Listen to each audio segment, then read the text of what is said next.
चलिए let's continue this session. कहाँ थे हम लोग? Where were we were at freedom. ठीक है, अब आइए अगला जो टॉपिक है एनसीईआरटी में, that is rights of accused, है ना। देखो अक्यूज का देखो क्या क्या राइट्स है वो यहाँ पे देखना है। एनसीईआरटी आपको ये बहुत ही शानदार ढंग से समझा रहा है कि देखिए भाई, जब तक कोर्ट इस बात को ना मान ले कि किसी इंसान ने कोई ऑफेंस किया है, तब तक उसको गिल्टी नहीं माना जाएगा। मतलब क्या हो गया इसका देखो बहुत ही सिंपल सा ये मतलब है कि बस केवल किसी को ये कह देना कि वो गिल्ट है या गिल्टी है, इतने से ही वो गिल्ट उसका प्रूव नहीं होता है। कोर्ट शुड डिसाइड कि उस इंसान से गलती हुई है या नहीं। तभी देखिए यहाँ पे गिल्टी अनलेस, यानी कब गिल्टी उस इंसान को माना जाएगा, जब कोर्ट को ये बोलना पड़े या जब कोर्ट इस बात को फाइंड आउट करे कि yes the person is guilty of an offence. Simple सी बात है, ठीक है। आगे देखिए क्या इसमें कह रहा है कि यदि किसी इंसान को सपोज अरेस्ट किया गया है, उस पर केसेस चलाए जा रहे हैं, ट्रायल चल रहा है, तो उसके पास एक ये राइट है कि वो अपने आप को डिफेंड कर सकता है, और ये अपॉर्चुनिटी होता है कि वो डिफेंड करे। कैसे डिफेंड करेगा? अपने पसंद का एक लॉयर वो करेगा, and he can defend himself, है ना, ही कैन डिफेंड हिमसेल्फ। क्यों? क्योंकि आपको भी तो अपने बात रखने का आज़ादी होना चाहिए, और प्रिंसिपल ऑफ नेचुरल जस्टिस याद कीजिए, मैंने कल बताया था, मतलब परसों के लेक्चर में मैंने बताया था, उसमें क्या था, that no one should be punished unheard. किसी को भी पनिश आपको अनहर्ड यानी बिना सुने किसी को आपको पनिश नहीं करना है, ठीक है। चलिए अब ये देखिए बहुत ही इंपॉर्टेंट राइट्स आपको दिए गए हैं।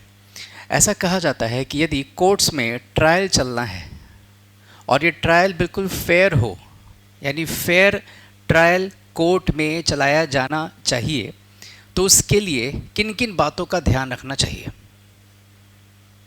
For the trial to be fair in courts, किन किन बातों का आपको ध्यान रखना चाहिए? तो देखिए यहाँ पे क्या क्या है, देखते हैं।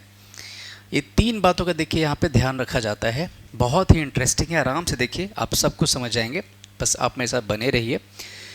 पहला है कि सेम ऑफेंस के लिए एक इंसान को एक बार से ज़्यादा पनिशमेंट नहीं दिया जाएगा। यानी कि एक ऑफेंस हुआ तो एक ऑफेंस के लिए एक बार ही पनिशमेंट होगा। ऐसा नहीं हो सकता कि फिर बाद में फिर से उसी ऑफेंस का चैप्टर खोला गया, फिर से पनिश किया गया, नहीं। 1 क्राइम 1 पनिशमेंट, यानी 1 offence is equal to 1 punishment, ये वाला यहाँ पे कॉन्सेप्ट चलता है। तभी देखिए यहाँ लिखा गया है, no person would be punished for the same offence more than once, ठीक है। इसे हम लोग कहते हैं, वैसे इस चीज़ को, ये जो कॉन्सेप्ट है, इसे हम लोग क्या कहते हैं? इसे हम लोग कहते हैं no double jeopardy, no double jeopardy. मतलब एक बार से ज़्यादा किसी को पनिश नहीं करना है ना। ये हम लोग देखेंगे फाउंडेशन कोर्सेज में, बट मैंने ऐसे ही थोड़ा यहाँ पे लिख दिया ताकि आप थोड़े कंफर्टेबल रहें when you are just going to get into foundation courses. अब यहाँ देखिए क्या है, यहाँ पे है कि किसी भी लॉ को बैक डेट से जा करके अप्लाई नहीं करना है।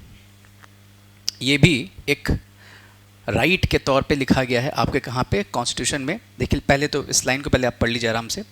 No law shall declare any action as illegal from a back date, यानी कोई भी ऐसा कानून नहीं बनाया जाएगा जो किसी एक्शन को इलीगल डिक्लेयर करे बैक डेट से जा करके। यदि मान लो कि आज अगर ये डिसाइड होता है कि एक कुछ तरह का एक्शन है, जो एक्शन आज से इलीगल होगा, ये एक कानून लेकर के आया गया।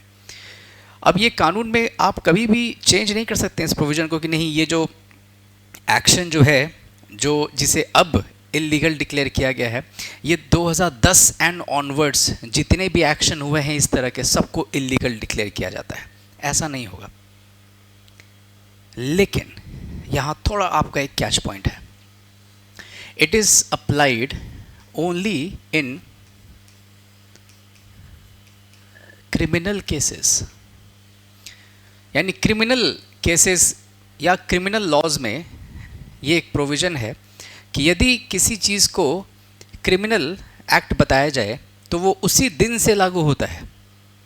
उसके पीछे जाकर के बैक डेटेड आप जाकर के ये नहीं कह सकते हैं कि क्योंकि आज से हम लोग इस एक्शन को क्राइम मानते हैं, क्रिमिनल एक्ट मतलब हम लोग इसे एक क्रिमिनल एक्ट मानते हैं, तो 2010 एंड ऑनवर्ड जितने भी केसेस हुए हैं इस तरह के या एक्शंस हुए हैं सबको इलीगल डिक्लेयर करके सब लोगों की सुनवाई कराया जाए, सब लोगों को पनिश किया जाए। ऐसा नहीं होगा।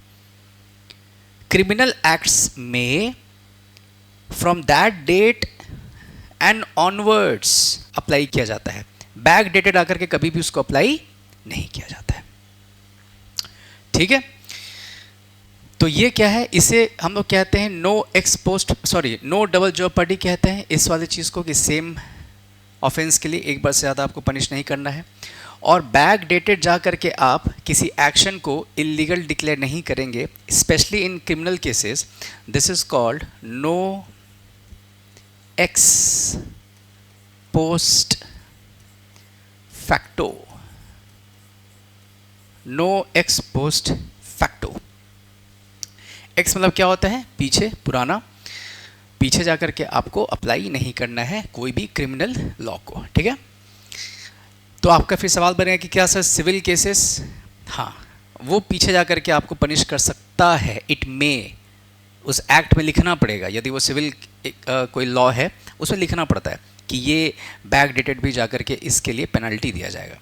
या टैक्स लॉस, टैक्स की चोरी करने के कॉन्टेक्स्ट में यदि आज कोई कानून बनाया जाए वो बैक डेटेड भी जाकर के अप्लाई किया जा सकता है। ठीक है, थर्ड देखिए क्या है, थर्ड दिया गया है कि अपने अगेंस्ट एविडेंस देने के लिए कभी भी किसी को फोर्स नहीं किया जाएगा। कभी भी किसी को फोर्स नहीं किया जाएगा कि आप अपने ही अगेंस्ट स्टेटमेंट दे दीजिए, कभी फोर्स नहीं किया जाएगा। समझिए इस बात को। तो ये तीन जो आपके पॉइंट्स थे, ये तीनों बहुत इंपॉर्टेंट देखिए राइट्स हो जाते हैं। पहला क्या है, एक ऑफेंस के लिए एक ही बार आपको पनिशमेंट दिया जाएगा, बार बार बुला करके कोर्ट में आपका ट्रायल नहीं चलेगा। एक बार ट्रायल चला, पनिशमेंट हुआ, बात खत्म हुआ, या नॉट गिल्टी हुआ, जो भी है। दूसरा क्या है, किसी भी एक्शन को बैक डेट में जाकर के आप इलीगल डिक्लेयर नहीं कर सकते हैं, but that stands for criminal cases in India. Civil cases में आप पीछे जाकर के कुछ प्रोविजंस हैं जहाँ पे पनिश किए जाते हैं, टैक्स लॉज भी अगर बनते हैं तो वो भी बैक डेट जाकर के पनिश किए जा सकते हैं।